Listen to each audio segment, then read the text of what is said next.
This morning, we are spotlighting a critical life-saving effort. Our sponsor, the City of Farmington Hills, is taking big steps to become a certified HEARTSafe community. They want to make sure that more people know how to respond in a cardiac emergency. It's all about saving lives by improving CPR training and access to defibrillators across the city.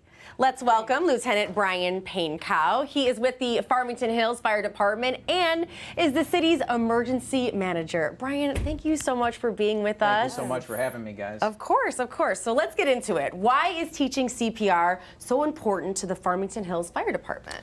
Well, you know, the unfortunate truth is that should someone have a cardiac arrest event, they have a very low chance of surviving that without some bystander intervention, sometimes as low as less than 10%.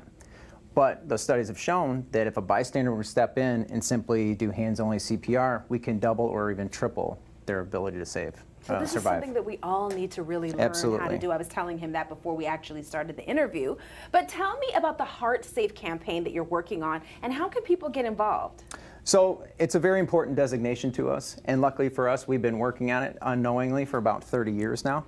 And what it is they take a look at your city and how you train your citizens and the businesses you work with, your employees, things like that.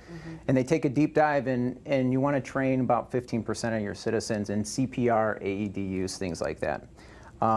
As we go forward, we have to have a plan to also keep that up and train somewhere around 15,000 a year. So, Oh, wow, that's yeah, very, it's very important to us, and it helps first responders quite a bit to have a bystander that will help out. Sure, someone who can get the process started before you guys show up, I Yes. would imagine. Absolutely. All right. Okay, so I've actually been taught CPR, but I need a refresher. So Sure. show me You know how to do this already? I was a lifeguard, so I Oh, remember she knows this, how to do all but that. Okay. Right. How do we do this? So let's say you see somebody either collapse or you come across somebody unresponsive. First thing you want to do is you want to make sure the scene is safe. So we're going to say the scene is safe, right? Yes. Looks safe. So we'll go ahead and we'll kneel down, and we'll do something pretty easy and just give our patient a little shake and shout. Sir, can you hear me?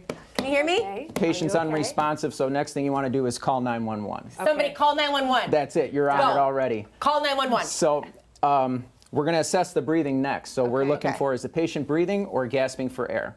If the patient isn't breathing or gasping for air, we're going to go ahead and start CPR. Okay. All you're going to do is put your hand on the chest, put your other hand on top of it, straighten those elbows and lock them, and push down hard and fast.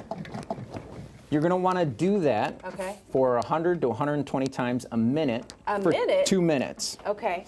And after So- that, you'll reassess. Now talk to us about because there's kind of like a formula, like you should be playing a song in your head or like singing a song to help you with the beats some of per these songs minute. I'm gonna get in trouble for the parents out there. So you can do "Staying Alive," which is an old classic. You can do "Baby Shark," that'll never leave your head. No. Yeah. You can do Kendrick Lamar's Not Like Us. "Not Like Us." Thank you. And there's Justin Timberlake songs and all kinds of things. Pink Pony Club's very important. Because when you the popular. No. Yeah.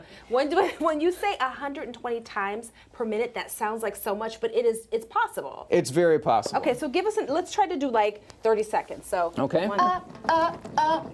Staying alive. Yep, you got it. Yep. Okay, so how do you know, like, this is easier on a dummy. How do you know you're not, like, hurting the person when you're like, "Ugh." So that's a great question. So when you do push down on a chest, you're likely to hear some popping, things like that. Like a So that's the cracked rib? cartilage separating, and sometimes a cracked rib. And some of the questions we get is, is there liability? Is there legal issues with that? And the important thing to understand is that there's not. You're protected by the Good Samaritan Act. Okay. And Brian, so when I learned CPR, we would do bump, bump, and then breathe, but that's not a thing anymore. No, that's a great question and a great thing to add here, because we don't promote, for hands-only CPR, we don't promote the breaths anymore. Okay. We just are concerned Hands with only. the hands only. Okay, this Yes. is great information. I feel like I really need to learn this, but I know people out there want to as well. How can people sign up to learn CPR in Farmington Hills? So in Farmington Hills, all you have to do is go to fhgov.com/learn CPR, and you can sign up there. I need You to can certainly learn. call the Farmington Hills Fire Department, and we can escort you through the rest if you can't get on the website. Should I come be a student? You can be a student. We would love to have you. Thank right, you, let's do Brian. this. We appreciate it. All right, everyone. Again, if you would like to sign up for a CPR class with the Farmington Hills Fire Department. You'll find all the information you need by visiting fhgov.com/learncpr.